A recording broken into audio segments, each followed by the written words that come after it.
Suffering Servant. Lenten Devotions from Lutheran Ministries. Written by Dr. Carrie Vo. Monday, March 28th, 2022. Suffering. The text for today comes from the Gospel of Luke chapter 22. Jesus said to the disciples, "Pray that you may not enter into temptation." And he withdrew from them about a stone's throw and knelt down and prayed, saying, "Father, if you are willing, remove this cup from me. Nevertheless, not my will, but yours be done." And being in agony, he prayed more earnestly, and his sweat became like great drops of blood falling down to the ground. And when he rose from prayer, he came to the disciples and found them sleeping for sorrow. This is the word of the Lord. It hurts to see someone you love suffering. The disciples saw enough of Jesus' prayer in Gethsemane to pass on to us this description. Then they apparently fell asleep.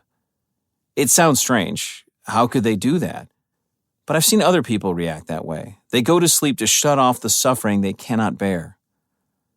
What a good thing it is for us that Jesus never shuts us out. No matter what kind of suffering we are having, He is there for us. He is paying attention, holding us up, getting us through it, even when we cannot sense His presence, and it feels like God doesn't care.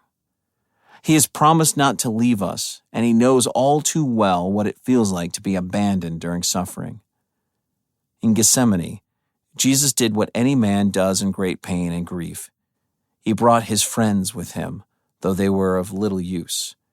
And then He turned to God. He cried out to God, praying with His whole heart. We can do this too, knowing that the God we cry out to loves us enough to live among us as one of us, carrying our sin and suffering, dying, and then almost past hope, rising again. He is our hope. Join me in prayer. Lord, you know my suffering. Please help me. Amen.